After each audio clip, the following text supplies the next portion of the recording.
Hello viewers, welcome back to my channel. I hope you all are doing well. तो today आपने देखा होगा मैंने ये चीज़ लिखी हुई है कि prepare an income and expenditure account year ending 31 दिसंबर 2010। मतलब जो अकाउंटिंग पीरियड होगा वो 1 अप्रैल 2010 से लेके 31 दिसंबर 2010 तक का होगा।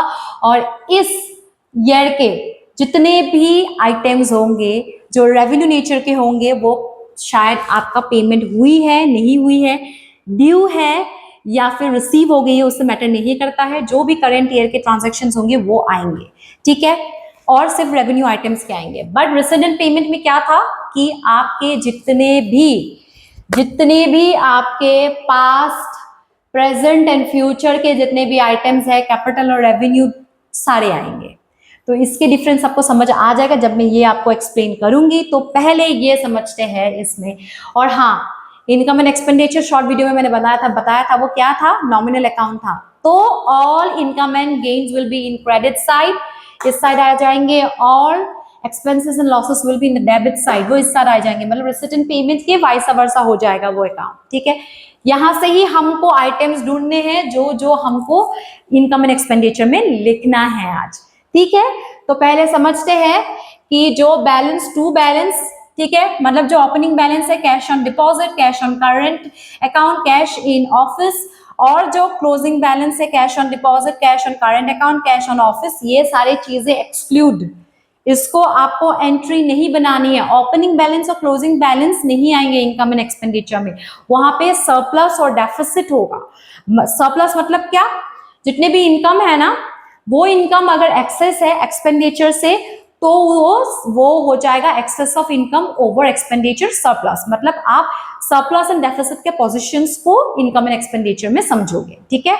और डेफिसिट मतलब जो एक्सपेंडिचर हो गए ना वो एक्सेस हो गए इनकम से, तब आप डेफिसिट बैलेंसिंग फिगर उसके लिखोगे यहाँ पे या फिर यहाँ पे, ठीक है। उसको भी हम निकाल के आपको दिखाएंगे, बट पहले हम समझ लेते हैं एंट्रीज।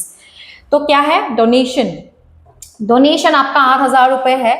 आप हमेशा याद रखना, जब आप एक इलास्ट्रेशन पढ़ोगे ना, उसके साथ नीचे के नोट्स भी पढ़ा करो।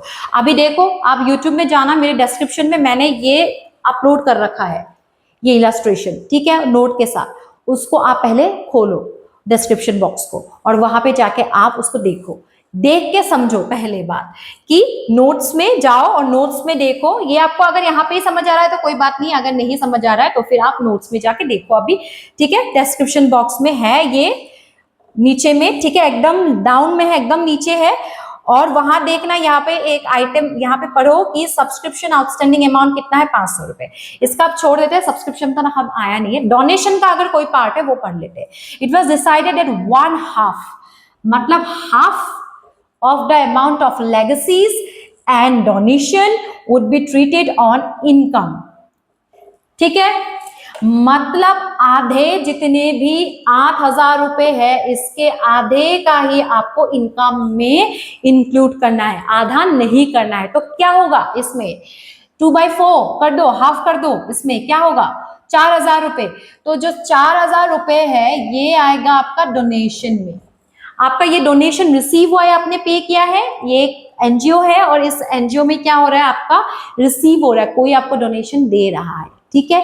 उस डोनेशन के सिर्फ 4,000 रुपये आप एंट्री करोगे। कहाँ करोगे, इनकम साइड में। क्यों करोगे, क्योंकि रिसिप्ट के जितने भी साइड है वो इनकम साइड में आएगा।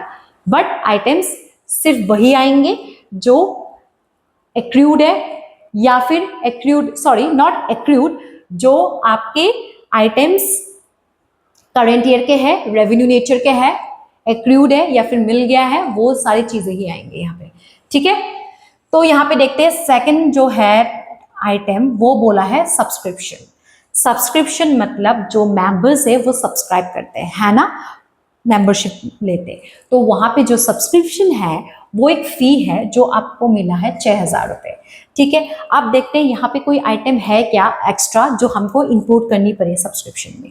देखो यहाँ पे लिखा हुआ है सब्सक्रिप्शन आउटस्टैंडिंग, पहले ही देखना नोट में लिखा हुआ होगा नीचे अदर इंफॉर्मेशन में, सब्सक्रिप्शन आउटस्टैंडिंग अमाउंट 500 रुपए। 500 रुपए यहाँ पे सब्सक्रिप्शन आउटस्टैंडिंग है। मतलब आपका आउटस्टैंडिंग, मतलब यहाँ पे क्या हो जाएगा, रिसीट साइड में जब आउटस्टैंडिंग होता है तो वो क्या है, आपको रिसीव करना है।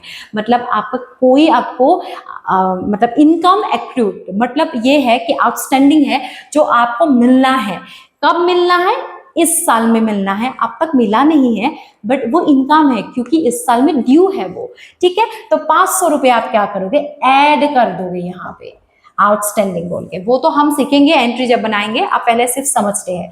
Endowment fund receipt, endowment fund क्या होता है अब इसको समझते हैं। एंडोमेंट फंड मतलब ये होता है कि कोई आपका, जैसे कि मतलब कोई दूसरा एनजीओज हो गए, कोई मिनिस्टर्स हो गए, कोई आपका एक्स आपके स्टूडेंट्स हो गए। ठीक है, एक स्कूल हुआ तो स्टूडेंट हो गए, एनजीओ हुआ तो उसमें बहुत सारे लोग होंगे जो आपको डोनेशन देंगे। बट उस डोनेशन में एक स्पेशल पर्पस है, क्या है कि आप उस डोनेशन को आपके पर्सनल यूज के लिए आप नहीं यूज करोगे, आप उस डोनेशन को सिर्फ और सिर्फ स्कॉलरशिप के नाम पे फॉर जितने भी एरियाज है, रीजन से आपके आसपास, उनको आप फंडिंग दोगे। तो वो क्या हो जाएगा, वो स्पेशल पर्पस हो गया, वो आपके इनकम और एक्सपेंडिचर से कोई लेना देना है ही नहीं।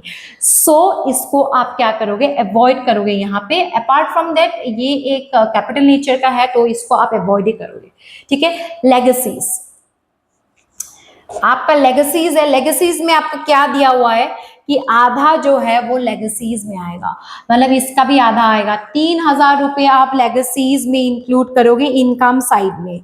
ठीक है, 50% ओनली, हाफ मतलब 50%। ठीक है, तो interest on investment, interest on investment हमेशा याद रखना वो आता ही है इनकम साइड में, बट इन स्पेशल केस ये इंटरेस्ट ऑन इन्वेस्टमेंट नहीं आएगा। क्यों नहीं आएगा, मैं आपको बताती हूँ वो क्यों नहीं आएगा। क्योंकि यहाँ पे देखो लिखा हुआ है बाय एंडोमेंट फंड इन्वेस्टमेंट। इस साइड में सिर्फ अगर इन्वेस्टमेंट लिखा होता तो ये आप जो आइटम है वो आप इंक्लूड करते, क्योंकि इन्वेस्टमेंट जब आप कहीं पे करते हो तो उसका जो इंटरेस्ट मिलता है हर साल वो तो आपकी इनकम है ना, इस साल मिल रहा है। कोई तो लिखा हुआ नहीं है कि एडवांस में पे मिला है या कुछ। इस साल का आइटम फिर क्यों नहीं आया, क्योंकि ये लिखा हुआ है एंडोमेंट फंड इन्वेस्टमेंट, मतलब जो आपकी डोनेशन स्पेशल पर्पस के लिए होता है उसके जो आप डिपॉजिट भी कर देते हो, एफडी भी करते हो, उसके अगर इंटरेस्ट में मिलते हैं वो आपको स्पेशल पर्पस के लिए ही यूज करने पड़ेंगे, मतलब स्कॉलरशिप के लिए, किसी उनके यूज के लिए जिनके लिए ये एंडोमेंट फंड डोनेशन मिला था, वो आपके कोई भी बिजनेस रिलेशन के लिए, आपके यूज के लिए नहीं है, तो उसको क्या करोगे आप, एक्सक्लूड करोगे इन स्पेशल केस, और उसको नोट में आप नीचे लिख के दोगे कि क्यों ये आइटम्स नहीं आए आपके इनकम एंड एक्सपेंडिचर अकाउंट में। ठीक है, समझ गए आप। अब हम समझते हैं इसके बाद क्या है, sale of all newspaper. Newspaper को सेल कर दिया तो उसके 10 रुपए आ गए तो वो इनकम साइड में आ जाएगा। ठीक है, इंटरेस्ट ऑन डिपॉजिट, समझो ये interest on deposit specifically mention क्या हुआ, ये इन्वेस्टमेंट नहीं है, ये इन्वेस्टमेंट अगर लिखा हुआ है तो क्यों आया, फंड एंडोमेंट फंड इन्वेस्टमेंट लिखा हुआ है स्पेसिफिकली, इसीलिए आप इसको एक्सक्लूड करोगे। बट इंटरेस्ट ऑन डिपॉजिट क्या है, ये डिपॉजिट लिखा हुआ है, स्पेशली ये डिपॉजिट लिखा हुआ है। डिपॉजिट मतलब कोई भी आपके फंड, आपके पैसे आपने कहीं पे डिपॉजिट किए हैं, उसके इंटरेस्ट मिल रहे हैं और इस साल में मिल रहा है, तो उसको क्या करोगे आप, इनकम साइड में इंक्लूड करोगे। ठीक है, हो गया। अब समझते हैं, let's go to the payment part, वो एक्सपेंडिचर में आएगा। खर्चे, खर्चे हमेशा कहाँ आता है, एक्सपेंडिचर साइड में, राइट। तो चैरिटी सारे नहीं आएंगे लेकिन उसको भी समझेंगे। चैरिटीज, हमने कोई चैरिटी दे दिया, हम एनजीओ है और हमने कोई चैरिटी दे दिया, तो वो कहाँ आएगा, कहाँ आएगा, वो एक्सपेंडिचर साइड में आएगा, है ना। वो कितना आएगा, 5,000 रुपये आएगा। बाय रेंट एंड टैक्स, ठीक है, रेंट एंड टैक्स, रेंट को भी भर रहे हैं उसके साथ टैक्स भी भर रहे हैं, हम कितने भर रहे हैं, 800 रुपये भर रहे हैं। बट हम नीचे देखेंगे कुछ है क्या यहाँ पे, है ना, आपने पढ़े थे कुछ था यहाँ पे, क्या था, 200 रुपये ओइंग फॉर रेंट, मतलब हम ओइंग मतलब क्या है कि हमको देना है, हम ओ करते हैं, ठीक है, ओइंग, और 200 रुपये ओइंग फॉर रेंट, ठीक है, 200 रुपये हमको भरने हैं। मतलब आपका जो रेंट गया 800 रुपये, आपने पेमेंट साइड में है ना, मतलब ये तो निकल गया 800 रुपये, ये निकल गया, मतलब हमने पेमेंट कर दी तो एक्सपेंडिचर में तो 800 रुपये आएगा ही, बट ओ है अभी तक पेमेंट नहीं हुई है, हमको देने हैं, तो वो क्या है, आउटस्टैंडिंग है, हमने इस साल देने हैं बट हमने दिए नहीं है, लिखा हुआ है ना यहाँ पे ओइंग। मीनिंग को हमेशा इसीलिए बोलते हैं, हमेशा कभी भी किसी भी वर्ड की मीनिंग को समझना चाहिए। वो क्यों पता है, इसी चीज के लिए। तो 200 रुपए ओइंग है, तो 200 रुपए क्या करेंगे, हम ऐड कर देंगे कि हम यहाँ पे तो ऐड नहीं कर सकते पेमेंट साइड में, क्योंकि हमने पैसे निकाले नहीं है, बट ये लिखा हुआ है, तो हम एक्सपेंडिचर साइड में क्या है, एक्रूड जितने भी एक्सपेंसेस है वो आएंगे, आउटस्टैंडिंग जो ड्यू है उसको आप ऐड कर दोगे। ठीक है, आप समझ गए। सैलरीज को समझते हैं, 4000 रुपए सैलरी है, सैलरी का एक कुछ आइटम था जो यहाँ पे लिखा हुआ था, सैलरीज इंक्लूडेड। इंक्लूडेड मतलब यहाँ पे इंक्लूड है सैलरी में, क्या इंक्लूड है, पढ़ते हैं इसको, 50 रिलेटिंग टू 2011। अब आया ना इंटरेस्टिंग पार्ट, 2011। अब 2011 क्या है, फ्यूचर है, तो फ्यूचर के कोई भी पेमेंट आप अगर इस साल में दे रहे हो, या फिर आप समझो कि इस साल की कोई पेमेंट था वो लास्ट ईयर ही किसी ने मतलब दे दिया, तो लास्ट ईयर में ही जब ट्रांजैक्शंस इनपुट होंगे तब क्या आता है, वो चीज प्रीपेड एक्सपेंस बोल के आता है ना। तो इस साल सपोज मैं बोलती हूँ, मेरा एक ऑर्गेनाइजेशन है, नॉन प्रॉफिट ऑर्गेनाइजेशन, मुझे ना पेमेंट करनी है सैलरी अपने बंदों को, ठीक है, एम्प्लॉइज को। आप समझते हैं, एम्प्लॉइज को तो हम पेमेंट कर दिए हमने इस महीने के, नेक्स्ट महीने में क्या हुआ, हमने जो पेमेंट किए हैं 4000 रुपए हर महीने करते, नेक्स्ट महीने में जो हमने पेमेंट किए हैं उसमें हमने जो नेक्स्ट ईयर के, मतलब क्या है कि आप समझ लो कि इस साल की जो 31 मार्च 2011 है ना, एग्जाम्पल ले रहे, एग्जाम्पल में 31 मार्च 2011 का इस महीने मार्च में हमने क्या की, हमने सैलरी जो 4000 थी ना, उसके साथ जो नेक्स्ट मंथ है अप्रैल 2011 हो जाएगा, उसका भी पेमेंट हमने थोड़ा सा कर दिया, थोड़ा सा हमने पेमेंट एक्स्ट्रा 100 रुपए कर दी। 4000 के साथ हमने 100 रुपए नेक्स्ट ईयर के फाइनेंशियल ईयर के अप्रैल के मंथ के हमने मार्च में ही कर दिया। अब मार्च में क्या हो गया, ये अकाउंटिंग पीरियड खत्म हो गया, ठीक है। तो मार्च में जो एंट्री है वो बना है प्रीपेड एक्सपेंस, मतलब हमने जो पहले के जो फ्यूचर के खर्चे वो अभी कर दिए, जो फ्यूचर जो अप्रैल मंथ है वो अकाउंटिंग ईयर का फ्यूचर वो पिछले साल होगा, ठीक है। तो इसी साल के लास्ट महीने में हमने दे दिए एक्सपेंस, तो वो प्रीपेड एक्सपेंस है, मतलब हमने एडवांस में दे दिए। वो एडवांस वाले जो टर्म है ना, वो चीज नहीं आते हैं इनकम एंड एक्सपेंडिचर में। क्यों नहीं आते कि करंट ईयर जितने भी ट्रांजैक्शंस होंगे वो फाइनेंशियल ईयर के अंदर आना पड़ेगा। अब यहाँ पे फाइनेंशियल ईयर क्या बोल रहा है, अप्रैल 4 2010 से लेके दिसंबर 31 2010 तक है। तो यहाँ के अंदर ये समझो कि यहाँ पे 2011 का 50 रुपए यहाँ पे इंक्लूड है। क्या लिखा हुआ है, मीनिंग समझो, salaries included 50 rupees relating to 2011 के जो सैलरी है, salaries include 50 rupees relating to 2011, मतलब 2011 के 50 रुपए हमारे यहाँ पे इंक्लूड है। तो उसको क्या करना है, हटाना है, प्रीपेड एक्सपेंस को हटाना है। तो क्या करना, सैलरीज में से लेस कर देना प्रीपेड एक्सपेंस बोल के 50 रुपए, ठीक है। By contribution to PM's relief fund, contribution देना है पीएफ रिलीफ फंड में 1600 रुपीज, वो भी आ जाएंगे, ठीक है। आप परचेज ऑफ फर्नीचर है, परचेज ऑफ फर्नीचर क्या है, फिक्स आइटम है, कैपिटल इन नेचर है, वो नहीं आएंगे, ठीक है। बाय एडवांस टू स्टाफ, अब मीनिंग को समझो, ये क्या है एडवांस, एडवांस मैंने क्या बोला था, एडवांस मतलब पेमेंट है ना, एक्सपेंडिचर है, एडवांस पेमेंट मतलब प्रीपेड एक्सपेंस सेम है। तो एडवांस के जो प्रीपेड एक्सपेंस है, जो देखो मैंने वो जो एग्जांपल दिया था वो यही पे है। एग्जांपल में क्या है कि एडवांस में जो हमारा जो सैलरी है वो एडवांस में हमने स्टाफ को दे दिए 1200 रुपये। 1200 रुपये वैसे पास्ट प्रेजेंट फ्यूचर के वजह से पेमेंट में आएगा, बट एक्सपेंडिचर में नहीं आएगा, क्योंकि वो फाइनेंशियल ईयर के अंदर आना चाहिए, और जो भी एक्सपेंसेस है वो अगर फाइनेंशियल ईयर के बाहर है तो इसको आप एक्सक्लूड करोगे, मतलब नहीं आएगा। By advance against contract for the construction of premises, ये भी नहीं आएंगे, एडवांस है ना, एडवांस है, नहीं आएंगे। By payment of outstanding expenditure, ठीक है। जो भी आउटस्टैंडिंग एक्सपेंडिचर था उसका पेमेंट कर दिया। इसको समझो आप, ये नहीं आएंगे, क्यों नहीं आएंगे? आउटस्टैंडिंग देख लिया तो ऐसा नहीं है कि वो भी आ जाएगा। पहले ही मीनिंग को समझो। जो आउटस्टैंडिंग एक्सपेंडिचर था मतलब जो पिछले साल के एक्सपेंडिचर था वो उसका पेमेंट किया है आपने, ठीक है। आउटस्टैंडिंग जो भी एक्सपेंडिचर था मतलब आउटस्टैंडिंग एक्सपेंडिचर मतलब क्या? जो अभी ड्यू, मतलब जो भी आपकी ड्यू था, ठीक है, पेमेंट कर दिया हमने, मतलब जो पिछले साल में ड्यू था। आउटस्टैंडिंग मतलब हमने दिया नहीं है, वो ड्यू है, ठीक है। अभी का अगर होता कि यहाँ पे लिखा हुआ है सब्सक्रिप्शन आउटस्टैंडिंग अमाउंट, तो वो तो आ जाएगा क्योंकि वो आउटस्टैंडिंग अमाउंट है जो अभी तक हम लोगों ने क्या है कि हमने लिया ही नहीं है, रिसीव ही नहीं किया है आउटस्टैंडिंग, तो उसको हम 500 रुपए ऐड करेंगे। बट यहाँ पे बोला है पेमेंट ऑफ आउटस्टैंडिंग एक्सपेंडिचर, मतलब क्या है कि हमने पेमेंट किया है आउटस्टैंडिंग एक्सपेंडिचर का। आउटस्टैंडिंग अगर लिखा हुआ होता है, अगर ऐसे आता ना नीचे में कि आउटस्टैंडिंग एक्सपेंडिचर नोट में, यहाँ पे तो पेमेंट साइड में तो आएगा ही नहीं आउटस्टैंडिंग एक्सपेंडिचर, क्योंकि आपका जो अब तक कैश निकला नहीं है वो कैसे आएगा, है ना। बट नोट में अगर लिखा हुआ है कि आउटस्टैंडिंग एक्सपेंडिचर इतना है तो वो क्या होगा, वो आ जाएगा आपका एक्सपेंडिचर अमाउंट साइड में। बट यहाँ पे क्यों नहीं आएगा?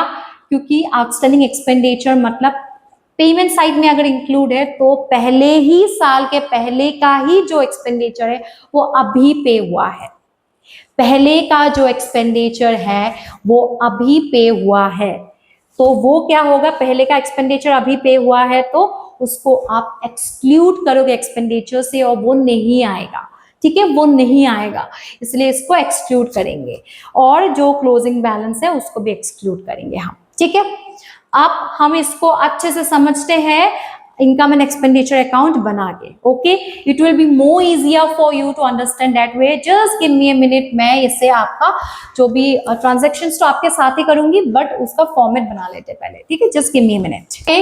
अभी देखो एक्सपेंडिचर इनकम, ठीक है, ठीक है। Income and expenditure account year ended 31 दिसंबर 2010, ठीक है। उसमें जो पहला आइटम है कैश का वो सब नहीं आएंगे बैलेंस। अब देखते हैं पर्टिकुलर में लिखा हुआ है जो आपका टू डोनेशन। डोनेशन कितना था आपका? डोनेशन कितना था आपका? आपका था 8,000 रुपए डोनेशन, है ना। डोनेशन 8,000 रुपए था और उसमें से बोला गया था कि आपके हाफ हो जाएंगे, मतलब डोनेशन हाफ हो जाएंगे। डोनेशन अगर हाफ हो जाएंगे तो तुम यहाँ पे लिखोगे टू डोनेशन हाफ मतलब 50%, राइट।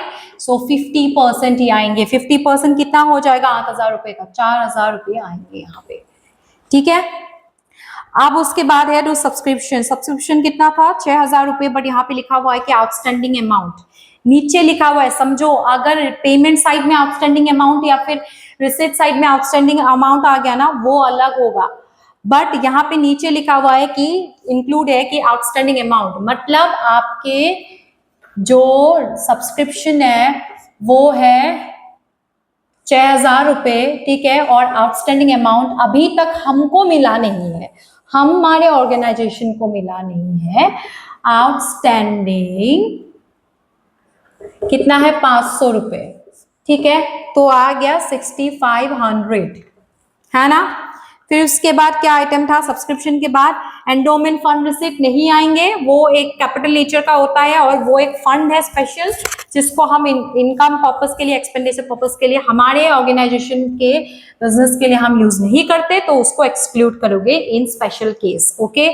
To legacies. लेगेसीज में क्या दिया हुआ है? लेगेसीज के 6,000 में से हाफ आप क्या करोगे? हाफ इंक्लूड करोगे, ठीक है। हाफ दिया हुआ है तो उसको इंक्लूड करना है, सिर्फ और सिर्फ हाफ। ज्यादा मत समझो, जो यहाँ पे लिखा हुआ है उसी को आप ट्रेंड को फॉलो करो।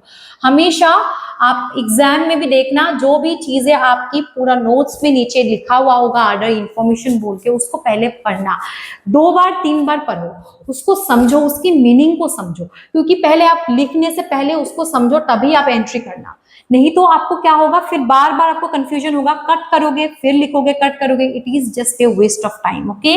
टाइम मैनेजमेंट करना सीखो, पहले ही पढ़ लो, ठीक है।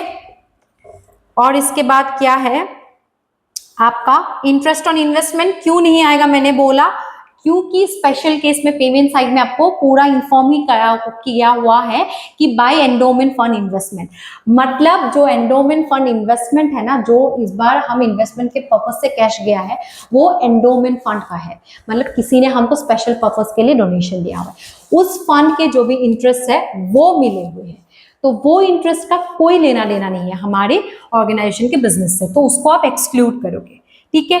But however interest on deposit आएगा, टू इंटरेस्ट ऑन डिपॉजिट मतलब हमारे पैसे हमने डिपॉजिट किए हुए बैंक में या फिर कहीं पे एफडी के नाम पे, हमको जो उसकी इंटरेस्ट मिली है वो 200 रुपए है, इंटरेस्ट के आइटम्स आते हैं, ठीक है, तो इसलिए वो आएगा। To sale of old news paper वो 10 रुपए है, ठीक है, वो आ गया। अब हम समझते हैं आपके एक्सपेंडिचर पार्ट में, बाय चैरिटीज दिया हुआ है, ठीक है, चैरिटीज दिया हुआ है, मैंने गलत कर दिया, फिर से गलत कर दिया, आई एम सो सॉरी, ये बाय होता है क्रेडिट, ठीक है, और यहाँ पे मत लिखना बाय डोनेशन लिख के ही, यहाँ पे बाय सब्सक्रिप्शन लिखना, यहाँ पे ऐड करना बाय, प्लीज मेरी जैसी गलती मत करना। ये अब क्या है कि जो इनकम साइड है ना, वो इनकम साइड देखो रिसीट से मैंने बनाया है, तो फिर मेरे कंफ्यूजन हो गए, प्लीज ये बहुत सारे लोगों को कंफ्यूजन होती है, आप रिसीट के जितने भी हमेशा हम रिसीट के जो भी आइटम्स है वो हमेशा क्या है कि आइटम्स जो आ रहे हैं ना आइटम्स, उसको हम क्या कर रहे हैं, हम डेबिट साइड में लेके रहे, आप क्या है कि हमको वाइसा वर्सा करना है, क्रेडिट साइड में लिखना है, तो इसमें कंफ्यूजन होती है, तो इसमें हमेशा याद रखना है इनकम के जितने भी साइड है वो क्रेडिट, ये याद रखो कि डेबिट है ये क्रेडिट है, क्रेडिट के साइड में इनकम आया कुछ भी है, यहाँ पे बाय ही लिखना है, ठीक है, बाय लिखो, यहाँ पे क्या है टू लिखना, ठीक है, टू क्या है यहाँ पे चैरिटीज, ठीक है, चैरिटीज कितना है 5,000 रुपए चैरिटी, कुछ आइटम्स यहाँ पे ऑर्डर इंफॉर्मेशन में लिखा हुआ है चैरिटीज के बारे में नहीं है, तो इसको हम एज इट इज इंपोर्ट करेंगे यहाँ पे।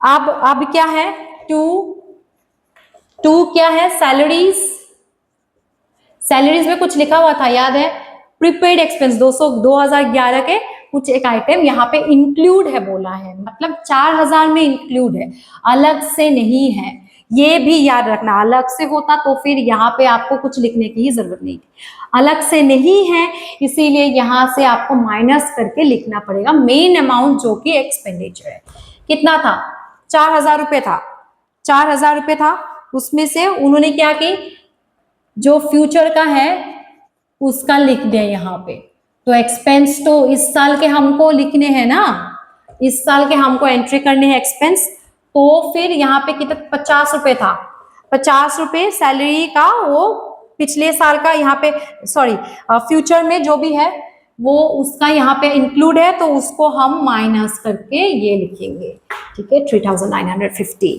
अब और क्या है rent and expenses, rent and tax, sorry rent and tax कितना था, रेंट एंड टैक्स था आपका 800 रुपए, और उसमें यहाँ पे क्या लिखा हुआ है, अच्छे से लिखा हुआ है ओइंग 200 ओइंग, मतलब हमको देना है, तो वो अभी तक हमने दिए नहीं है, तो दिए नहीं है तो क्या होगा, लेस होगा नहीं होगा, वो ऐड होगा, इस साल का है वो, इस साल का ड्यू है वो 200 रुपए, और यहाँ पे अगर लिखा हुआ था ओइंग 200 इंक्लूडेड इन 800, तब आपको कंफ्यूजन होती ना, तब आपको ये ऐड करनी होती नहीं, अगर लिखा हुआ है 200 और for rent included in this item 800 itself, तो नहीं आएगा, मतलब 800 रुपए में इंक्लूड है 200 रुपए जो अभी आउटस्टैंडिंग है, दिया नहीं है, बट फिर भी तो वो सारा आइटम आ जाता है ना यहाँ पे, तो कोई दिक्कत नहीं है, बट आप डायरेक्टली लिख सकते थे, बट यहाँ पे जबकि आउटस्टैंडिंग एक्स्ट्रा से दिया हुआ है कि हमको वो करनी है 200 रुपए, और उससे इसके साथ हम ऐड कर देंगे, ठीक है 1,000 रुपए। अब और क्या है contribution to PM's fund, okay contribution to PM's fund, हम देते हैं इसको, कंट्रीब्यूट करते हैं हर एक साल में फंड, पीएम रिलीफ फंड में हम एक कंट्रीब्यूशन देते हैं, वो एक्सपेंडिचर हो गया, वो कितना है ₹1600, 1600 है, बट इसमें कुछ है इंक्लूड और इन अदर इंफॉर्मेशन में नहीं है, तो हम ऐसे ही लिखेंगे। और यहाँ पे दिया हुआ है परचेज ऑफ फर्नीचर, जो कि कैपिटल नेचर है, उसको एक्सक्लूड करो। एडवांस टू स्टफ, वो भी एक्सक्लूड करो, क्योंकि वो प्रीपेड हमने एडवांस दे दिए हैं। पेमेंट साइड में इसीलिए आया क्योंकि वो कैश हमने निकाला है, इसलिए बोलते हैं एक्रूड। जो भी एक्रूड होता है ना मेथड, उसमें ना बहुत क्लियर दिखता है आपको ट्रांजेक्शन्स फाइनेंशियल ईयर का। अब उसको आपको क्लियर दिख रहा है, कैश आ रहा है तो आप लिख रहे हो, बट उस साल का है ही नहीं, वो फ्यूचर का है। बट यहाँ पे आप इंक्लूड नहीं कर रहे हो, तो रियल जो ट्रांजेक्शन्स होते हैं ना, वो बहुत क्लियरली दिखता है इनकम एंड एक्सपेंडिचर में, ठीक है। एक्रूड में बहुत अच्छे से दिखता है, तो आप इसको एक्सक्लूड कर रहे हो, ठीक है। Advance to staff exclude, by advance, advance दिख गया ना, by advance against contract for, ये भी एक्सक्लूड कर दो, ठीक है। एंडोमेंट फंड इन्वेस्टमेंट एक्सक्लूड, क्योंकि वो एक स्पेशल पर्पस के लिए और वो इन्वेस्टमेंट है, कैपिटल नेचर नहीं आएंगे। By payment of outstanding expenditure, आप इसको समझो, ठीक है। मैंने आपको फिर से समझा रही हूँ, आउटस्टैंडिंग एक्सपेंडिचर, अगर आपकी कोई आउटस्टैंडिंग एक्सपेंडिचर इस साल की होती ना, वो एंट्री होती ही नहीं पहली बात तो, ठीक है। पेमेंट साइड में आते ही नहीं है वो। और अगर इस साल की एक्सपेंडिचर है और वो पेमेंट हो चुकी है, तो डायरेक्ट एक्सपेंडिचर बोल के वो आइटम आएगा और उसकी पेमेंट आपको लिख दी जाएगी। बट पेमेंट साइड में अगर ये लिखा हुआ आ रहा है ना, by payment of outstanding expenditure, मतलब वो आउटस्टैंडिंग एक्सपेंडिचर क्या है, पिछले साल का था, वो अभी हमने पे किया है, तो वो आइटम एक्सक्लूड हो जाएगा, ठीक है। तो उसको हम नहीं लिखेंगे। अब और कुछ बाकी है, देखो, अभी हाफ जो है लेगेसी और डोनेशन हमने लिख दी है। आउटस्टैंडिंग सब्सक्रिप्शन, अभी देखो आउटस्टैंडिंग सब्सक्रिप्शन नीचे लिखा हुआ इंफॉर्मेशन में, तो वो क्या है, वो अमाउंट आएगा, क्योंकि इस साल का वो एक इंफॉर्मेशन लिखा हुआ है नीचे, ठीक है। अगर इस साल का आउटस्टैंडिंग होता और वो पे, आपको लगता है रिसीट साइड में आता, नहीं आता। और इस साल का अगर कोई पे, हमको इनकम कैश रिसीव करनी होती और रिसीव हो चुकी है, तो वो क्या आउटस्टैंडिंग होता, नहीं होता। वो डायरेक्ट कैश आइटम में, रिसीट साइड में जो भी आपका जिस सब्सक्रिप्शन से मिल रहा है, वो डायरेक्ट सब्सक्रिप्शन में ही आता। बट ऐसा नहीं हुआ, और इसीलिए ही नीचे लिखा हुआ है सब्सक्रिप्शन आउटस्टैंडिंग। इसको समझो अच्छे से, ठीक है, कि क्यों वहां पे नहीं आया, नीचे लिखा हुआ है, और किस लिए लिखा हुआ है, ताकि हम एंट्री को यहाँ करें, ताकि रियल ट्रांजेक्शन्स यहाँ पे दिखे आइटम्स, ठीक है। अब हम यहाँ पे आउटस्टैंडिंग भी आ गया, half payment of legacies and donations भी आ गए, 200 रुपए का जो रेंट हमको भरने हैं, ड्यू है, वो नहीं भरे, वो भी आ गए। सैलरीज इंक्लूड था, 2011 का प्रीपेड एक्सपेंस है, मतलब वो भी हमने माइनस कर दिए सैलरी से, ठीक है। Interest on investment accrued but not received was 100। अब इसको समझो, इंटरेस्ट ऑन इन्वेस्टमेंट एक्रूड मतलब जो हमको इंटरेस्ट ऑन इन्वेस्टमेंट है ना, वो अभी ड्यू है, बट इस साल का है, वो रिसीव नहीं हुआ है, बट इस साल हमको मिलना है। आना चाहिए कि नहीं आना चाहिए, आना चाहिए, बट यहाँ पे क्यों नहीं आ रहा है, स्पेशल केस, मतलब जो इंटरेस्ट ऑन इन्वेस्टमेंट है 2000 रुपए तो हमको ऑलरेडी मिल रहे हैं, ठीक है। उसके अलावा जो 100 रुपए है, वो आपका आउटस्टैंडिंग है, वो ड्यू है अभी। वो आइटम अगर एंडोमेंट फंड इन्वेस्टमेंट वार्ड जो टर्म है, वो पेमेंट साइड में नहीं होता ना, तो हम शायद इसको हम यहाँ एंट्री करते, कौन से साइड में, इस साइड में, इनकम साइड में, by interest on investment 2000 add outstanding 100 रुपए, और यहाँ हम टोटल करते। बट स्पेशल केस है, तो इसको हम सारा एक्सक्लूड करेंगे, और उसके लिए हम एक नोट नीचे लिख देंगे, ठीक है, हो गया। और एक चीज बाकी है, यहाँ पे लिखा हुआ है डेप्रिसिएशन फर्नीचर बाय 300 रुपीज, तो वो आएगा, क्या है डेप्रिसिएशन, एक कॉस्ट है ना, तो वो कहाँ आएगा, एक्सपेंडिचर साइड में आएगा, ठीक है। एक्सपेंस है ये, डेप्रिसिएशन मैं तो शॉर्ट फॉर्म में लिख रही हूँ, आप लोग लिख लेना पूरा का पूरा, ठीक है। डेप्रिसिएशन ऑन फर्नीचर, जो आपने कुछ खरीदे होंगे ना, उसके आपके परचेज किए फर्नीचर जो खरीदा हुआ है, पेमेंट साइड में लिखा हुआ है ना परचेज ऑफ फर्नीचर, उसका जो डेप्रिसिएशन है वो कितना है, 300 रुपए, ये तो आएगा आपका, ये ईयरली बेसिस पे आपके रिड्यूस होता है, तो ईयरली बेसिस पे इसका ट्रांजैक्शन आता है। तो ये हम रेवेन्यू आइटम पकड़ के इसको हम लिखेंगे यहाँ, ठीक है। अब एक्सपेंडिचर साइड में आ गया, ये इनकम साइड में आ गया। बनाना टफ नहीं है, मैं खुद फिर से बोल रही हूँ, बहुत इजी है, बट आइटम्स को समझना बहुत मुश्किल है, क्योंकि आइटम्स में ही गड़बड़ी हो जाती है, यहाँ पे बहुत कंफ्यूजन हो जाती है वर्ड्स में। अगर मीनिंग अच्छे से समझो लोगे और 2-3 बार आप प्रैक्टिस कर लोगे ना, तो आराम से हो जाएगा। ये इजी है वैसे तो, ये मैं ही कंफ्यूज होगी टीचर हो के बाय और टू में, है ना, तो आप लोग क्यों नहीं कंफ्यूज हो जाएंगे, होता है, बट बी अलर्ट, ठीक है। मैं पढ़ा रही हूँ, मैं डायरेक्ट रिसीट से लिख रही हूँ, इसीलिए कंफ्यूजन हुई। आप लोगों को ये चीज नहीं करनी है, ठीक है। मैं गलती इसीलिए अपनी भी दिखा रही हूँ ताकि समझो कि इसमें गलतियां होते हैं। अपार्ट फ्रॉम दैट, अगर आपको लग रहा है कि टाइम कम है, आपके टाइम जा रहा है, कोई दिक्कत नहीं है, आधा भी आप अच्छे से कर पाना, उसका भी मार्क्स मिलते हैं। आपकी टाइम सपोज एक टेस्ट है 2-3 घंटे की, उसमें आपके पास सिर्फ 5 मिनट 10 मिनट है। अकाउंटेंसी में बहुत टाइम लगता है। मैंने जब 12th के एग्जाम दिए थे ना, इतना टफ था ना, लास्ट मोमेंट तक मैंने किया होगा। मेरा तो ऐसा हो गया कि इतनी मैं प्रो थी बैलेंस शीट वगैरह बनाने में, बट लास्ट में मेरा 1-2 ऐसा भी था आपका प्रैक्टिकल, जहां पे मैंने बैलेंस शीट तक शायद मेरी कंफ्यूजन हुई। टैली हो गई थी बट बीच में कंफ्यूजन हुई थी, तो मैं आगे बहुत रोई थी, बट एज यूजुअल मेरे मार्क्स अच्छे आ गए थे। लेकिन मैं क्यों रोई थी, क्योंकि मैंने बहुत प्रैक्टिस किया था। ऐसा होता है क्योंकि पैनिक होते हो और टाइम बहुत कम रहता है। यहाँ पे बहुत टाइम लगता है, हर एक एंट्री को समझ के पढ़ना पड़ता है 2-3 बार मीनिंग को अच्छे से। तो इसीलिए बहुत प्रैक्टिस करो, ताकि आपके टर्म्स जब दिखे ना, तब आप इतना प्रो हो जाओ कि यार ये टर्म है, पढ़ने की इतना ज़्यादा समझने की जरूरत नहीं है, एंट्री कर सकते हैं इसका इजीली। तो ऐसे बन जाओ प्रो, ठीक है। मैं तो हर रोज एवरी डे मेरा टाइम टेबल था, कुछ भी सब्जेक्ट एक्स्ट्रा मैं पढ़ लूँ, अकाउंटेंसी हर दिन मैं करती थी और बहुत अच्छा भी लगता है। It's a very good subject. However ये टफ भी है बहुत, लेकिन अब इसको हम ऐड करते हैं, ठीक है। ऐड करके डेफिसिट होता है या सरप्लस होता है, कैसे होता है वो समझते हैं। अगर इनकम साइड में ज्यादा आया, तो जो ज्यादा आया वो यहाँ बैलेंसिंग फिगर में आ जाएगा, 2 सरप्लस आएगा, ठीक है। यहाँ पे लिख सकते हैं बैलेंसिंग फिगर, नीचे लिख सकते हैं excess of income over expenditure, और जो बैलेंस है यहाँ।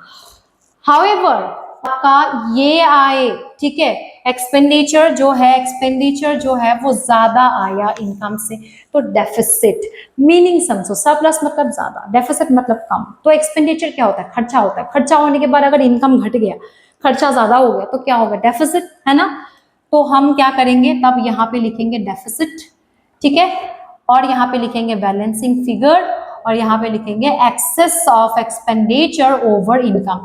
मतलब वाइसा वर्सा, अगर इनकम ज्यादा आया ना तो सरप्लस इस साइड आएगा, अगर एक्सपेंडिचर ज्यादा आया ना तो डेफिसिट इस साइड आएगा। वो तो अकाउंटेंसी का रूल ही है ना, है ना। अकाउंटेंसी का रूल क्या बोलता है, बहुत सारे रूल्स है वैसे तो अकाउंटेंसी का बहुत सारे रूल्स है वैसे तो, क्या ही मैं कौन सा रूल आपको समझाऊं, है ना। तो यहाँ पे और एक रूल समझ लेते हैं कि जब जब आपका बैलेंसिंग फिगर होगा ना, जिस पार्ट में क्रेडिट साइड या डेबिट साइड में जो ज्यादा आएगा, उसके ऑपोजिट वाले में आप लिखोगे बैलेंसिंग फिगर, ठीक है। यहाँ पे ज्यादा है, इसका बैलेंसिंग फिगर यहाँ लिखोगे, यहाँ पे ज्यादा है, इसका बैलेंसिंग फिगर आप यहाँ लिखोगे। यही होता है एक रूल, ठीक है, बैलेंसिंग फिगर का रूल। तो समझते हैं इसको, ठीक है। अभी हम कैलकुलेट करते हैं। कैलकुलेट करके पता चला कि इनकम ज्यादा है 13,710, ठीक है। इसको कैलकुलेट करो, 0,000,000, यहाँ पे क्या आया 500, 600, 700, ठीक है। यहाँ पे ऐसे लिखो, ये देखो, ओके, ये 10 आया, यहाँ पे 1, ये 700 का, ठीक है, 7 है ये, और यहाँ पे कितना है 463, ये 13,710। आप 13,710 यहाँ भी आएगा, क्योंकि इससे ये ज्यादा है, इसलिए मैं बोलती हूँ कैलकुलेटर आप लोगों को दिया जाएगा, दोनों का ही कैलकुलेशन कर लो। जो ज्यादा आया उसका आइटम पहले तो आप यहाँ पे क्लोज कर दो, उसके बाद यहाँ लिखो आप, है ना, टू सरप्लस, ठीक है। यहाँ पे लिखो excess of income over expenditure, ठीक है, बैलेंसिंग फिगर है ये, बैलेंसिंग फिगर है ये। कितना आएगा इसमें, माइनस करो 13,710 से 5,000, 3,900, 3,950, 1,000, 1,600, 300, इसको माइनस करने के बाद 18,060, सॉरी 1,860, अब यार 1,860, ठीक है। अब ये हो गया आपका बैलेंसिंग फिगर। अब इसको एक लाइन ड्रॉ कर दो, इसको क्लोज। आप नोट्स समझते हैं, नोट्स में आपको क्या लिखना है, क्यों आपने interest on investment and interest on outstanding accrued नहीं लिखा, इज नॉट कंसिडर्ड, मेरी हैंडराइटिंग बहुत खराब है, as income because from the fund endowment investment it has been received। तो जब ऐसे received होता है, so as per special case or purpose it will be considered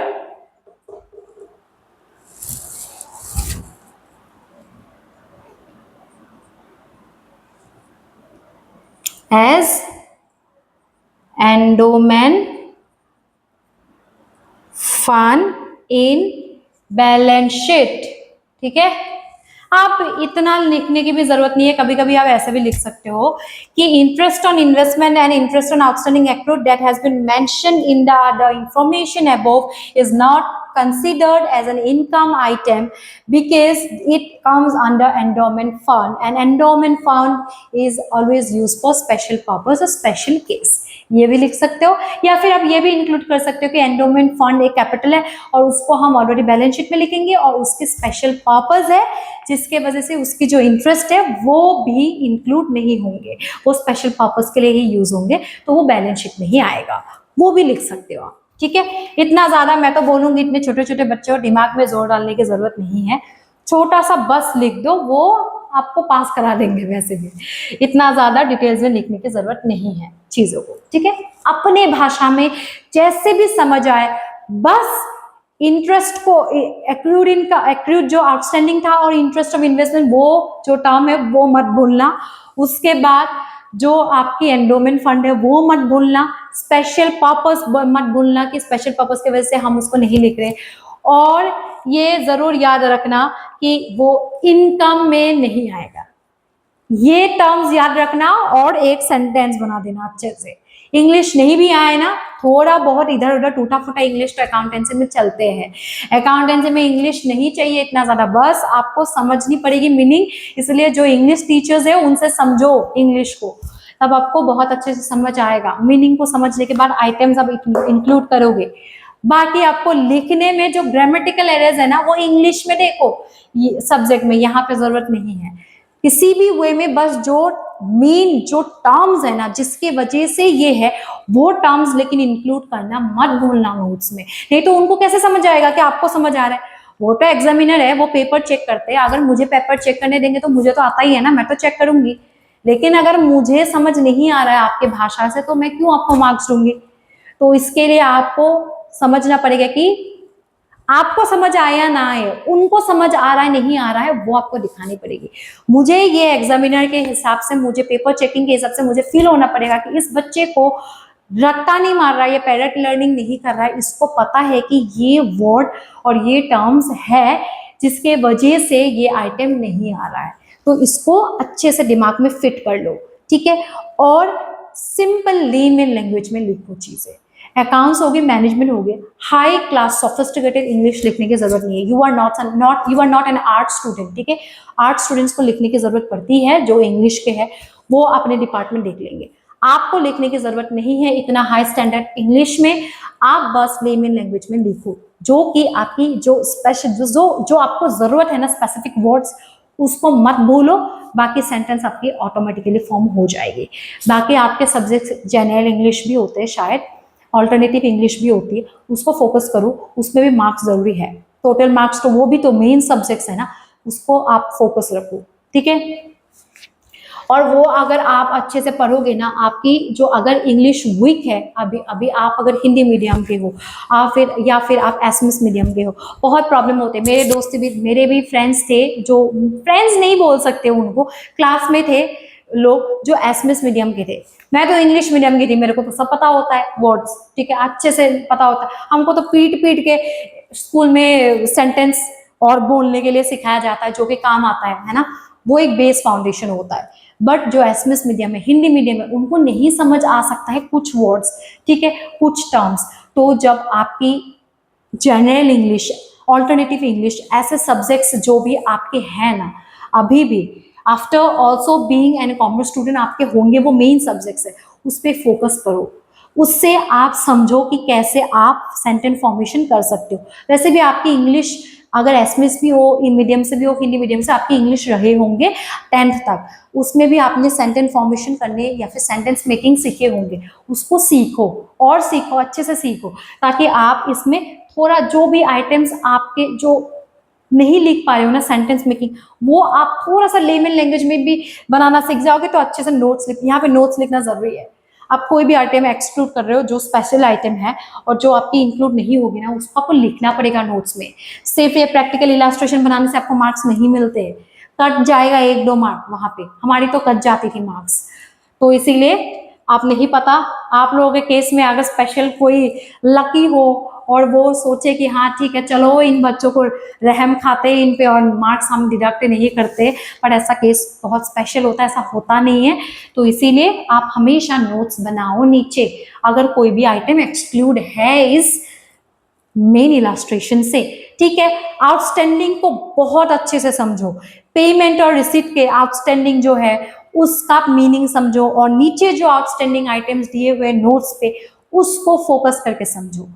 payment और रिसीट इसीलिए समझना जरूरी है, पास्ट प्रेजेंट फ्यूचर सारे के सारे आउटस्टैंडिंग जितने भी है ना, वो सारे आ जाता है। बट अगर प्रेजेंट का होगा तो वो आउटस्टैंडिंग होगा ही नहीं, क्योंकि वो कैश में ऑलरेडी इस साल निकल रहा है, फिर इस साल आ रहा है, तो वो तो आउटस्टैंडिंग लिखा ही नहीं जाएगा फिर पेमेंट और रिसीट में। तो वो सारे जब आप पेमेंट और रिसीट बनाओगे तो उसका अलग है, बट बना के अगर दिया हुआ इनकम एंड एक्सपेंडिचर आपको बनानी है उससे, तो उसमें जब भी आपको एक्सपेंडिचर आउटस्टैंडिंग या फिर आउटस्टैंडिंग प्रीपेड ये एडवांस दिखे ना, उसको हटा दो, ठीक है, हटा दो। क्योंकि जो उनके करंट ईयर में कैश आते हैं ना पेमेंट और रिसीट के, तो वो आइटम्स डायरेक्ट आपका नाम के बेसिस पे आता, जैसे कि डोनेशन, जैसे कि लेगेसी, जैसे कि सब्सक्रिप्शन, ऐसे आता। आउटस्टैंडिंग लिख के नहीं आता पेमेंट और रिसीट में। वो वहां पे क्यों आ रहा है? क्योंकि वो पिछले साल का आउटस्टैंडिंग है, इस साल पे कर दिया, तो इसलिए कैश निकल रहा है ना, तो इसलिए उन्होंने लिख दिया, और कैश आ रहा है ना, इसलिए उन्होंने लिख दिया, ठीक है। तो इसको अच्छे से समझो कि यहाँ की एंट्रीज क्या होगी और यहाँ पे लिखे हुए जो इंफॉर्मेशन है उसका क्या मीनिंग है। रिसीट और पेमेंट अकाउंट से जब आपको इनकम एंड एक्सपेंडिचर बनाने पड़ेगी, मैं उसकी बात कर रही हूँ, मैं उस टाइम की बात नहीं कर रही हूँ जब आप रिसीट और पेमेंट बना रहे थे, वो अलग है, उसको भूल जाओ, उसको भूल जाओ अभी के लिए, क्योंकि वो आपने पहले ही सीख लिया है। रिसीट और पेमेंट बनाना इतना टफ नहीं है, वो सीधा आइटम्स है, उसको लिख दो। बट रिसीट और पेमेंट अकाउंट से income and expenditure banana tough नहीं है, बट कंफ्यूजिंग है। क्यों? क्योंकि आउटस्टैंडिंग आपको एक तो बोला जाता है कि लिखना है, ठीक है, ड्यू है तो उसको आइटम को इंक्लूड करनी है, फिर जब यहाँ पेमेंट और रिसीट में आता है तो आप उसको एक्सक्लूड कर रहे हो, क्यों? उसको समझो, तब आप इजी हो जाएगा। क्योंकि पास्ट प्रेजेंट फ्यूचर तीनों आइटम्स कैश में कोई भी इनफ्लो आउटफ्लो हो रहा है, वो रिसीट एंड पेमेंट है, ठीक है। करेंट ईयर के अगर रिसीट एंड पेमेंट में कोई कैश आ रहा जा रहा है तो वो डायरेक्ट आइटम वर्ड यूज होगा, उसमें कभी आउटस्टैंडिंग, कभी प्रीपेड, ऐसे वर्ड यूज ही नहीं होंगे, ठीक है। तो इसीलिए उस केस में आप स्पेशल केस में उसको आप एंट्री नहीं करोगे यहाँ पे इनकम एंड एक्सपेंडिचर में। अगर रिसीट एंड पेमेंट अकाउंट दिया हुआ है और नीचे आपके इंफॉर्मेशन में है आउटस्टैंडिंग इतना है इतना है, तब आपको आइटम्स इंक्लूड करने हैं। समझ गए आप? और भी ज्यादा जब आप, ये मेरी ट्रिक है, ठीक है, इसका मतलब ये नहीं है कि आप पढ़ के नहीं देखोगे, देख लिया आउटस्टैंडिंग है, देख लिया प्रीपेड है, लिख दिया, एक्सक्लूड कर दिया, नहीं, मेरी ट्रिक मैं आपको बोल रही हूँ कि मैं ऐसे करती हूँ, मेरी ट्रिक है ये, मैं यहाँ पे पढ़ के ही समझ जाती हूँ कि आउटस्टैंडिंग कौन से आइटम पिछले साल के हैं, प्रीपेड एडवांस जो है वो और फ्यूचर के हैं, तो ये आइटम्स नहीं लिखने, वो मुझे समझ आ जाता है पढ़ के। बट हाउएवर आपको अगर नहीं समझ आए तो 10 बार पढ़ लो, ट्रिक यूज मत करो। मैं फटाफट बोल लिया ये एडवांस है नहीं आएगा, ये एडवांस है नहीं आएगा, ये प्रीपेड है नहीं आएगा, ये आउटस्टैंडिंग एक्सपेंस है ये भी पिछले साल का नहीं आएगा, तो मुझे प्रैक्टिस है, आपको नहीं है तो आप पढ़ो, आप मीनिंग को समझो कि पिछले साल का है, फ्यूचर का है, ये आइटम्स कैसे आएंगे, यहाँ पे तो करंट ईयर के आने हैं, है ना, इनकम एंड एक्सपेंडिचर, तो ये नहीं आएंगे। तो ऐसे समझो चीजों को, स्लोली सीखो, फिर आप जब प्रैक्टिस करोगे, विद प्रैक्टिस आप फास्ट हो ही जाओगे, ठीक है। बहुत लेक्चर डेली मैंने, ये आपको समझ आ गया होगा। इसके बाद आप जो इनकम एंड एक्सपेंडिचर होगा ना वो बनाया हुआ होगा, उसके बाद का जो बैलेंस शीट है वो मैं आपको सिखा दूंगी कि बैलेंस शीट कैसे बनाते हैं। आ सकता है रेसिडेंट पेमेंट अकाउंट के बाद एक्सपेंडिचर इनकम आता है और इनकम एंड एक्सपेंडिचर के बाद बैलेंस शीट बनाना आता है, ठीक है, इसको हम समझेंगे। और जो नेक्स्ट चैप्टर है वो शायद पार्टनरशिप पे है, अकाउंट्स फॉर पार्टनरशिप ऐसा कुछ है, partnership accounts for partnership form या ऐसा कुछ है, मैं देख के आपको कंफर्म करती हूँ। नेक्स्ट जो चैप्टर होगा वो वही होगा, उससे पहले इनकम एक्सपेंडिचर और बैलेंस शीट हम सीखेंगे, उसके बाद हम वो दूसरे चैप्टर पे चले जाएंगे। आई होप आपको समझ आया हो ये चीज, ठीक है, नहीं समझ आया हो प्लीज कमेंट डाउन बिलो, मेरे से भी गलती हो सकती है क्योंकि मैं भी प्रैक्टिस ही कर रही हूँ, अभी तक प्रैक्टिस कर रही हूँ, प्रैक्टिस नहीं करूंगी तो मेरे भी परफेक्ट नहीं होंगे, आप लोगों को पढ़ा नहीं पाऊंगी। मैं जितना ट्राई कर रही हूँ, बहुत ट्राई कर रही हूँ, ठीक है, एफर्ट्स दे रही हूँ, कोई गलती हो गई होगी तो क्षमा है।